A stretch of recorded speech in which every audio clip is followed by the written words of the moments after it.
Good morning, boys and girls. Welcome. Corbin, there's great seats still available. You can push the slide for me. There we go. That is the picture of a man doing some very important work. What do you think he is doing in that picture? You don't know? How many of you guys have done something like this? Veterans, yes?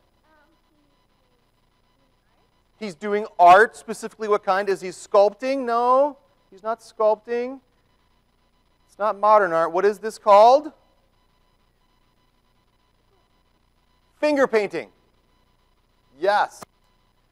It's where you shove your hand into paint and then you shove your hand onto paper. It is the favorite thing for small children to do. I'm not that small anymore, but I still love to do it. It's a great time. In fact, much to the chagrin of some of my volunteers, I almost insist on it every Halloween. They have that craft. Some of you know what it is. You make the spider. Yeah.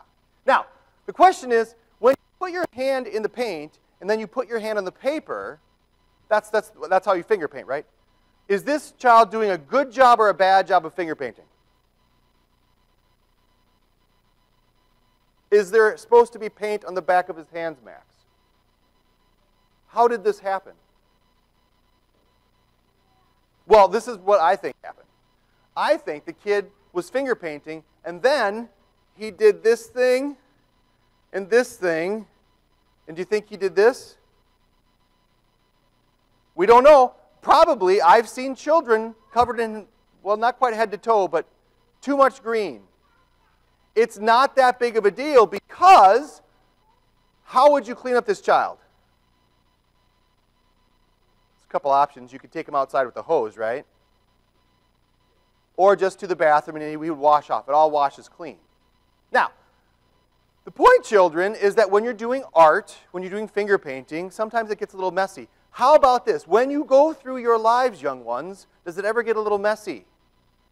I'm not talking about with the birthday cake when you're 2. I'm talking about with your friends when you're 8, 9, or 10. When sometimes fights happen and it gets a little messy and you do things maybe you weren't supposed to. Feelings get hurt. And what can you do? Should we take you outside with the hose? No, but you can wash off. You can go back to your God and you can see that He still loves you, even when you haven't been a good friend. And He forgives you. And you can apologize to your friend and you can ask them to forgive you as well. And then you can recreate that relationship. It's great practice to do when you're young because you're going to have to do it when you're older too. Let's hold our hands and pray. Dear Jesus, as we make a mess of our lives, help us to wash off at your cross. Remember that we are clean and perfect in you, Lord. Amen. You're excused to go back and sit with your parents.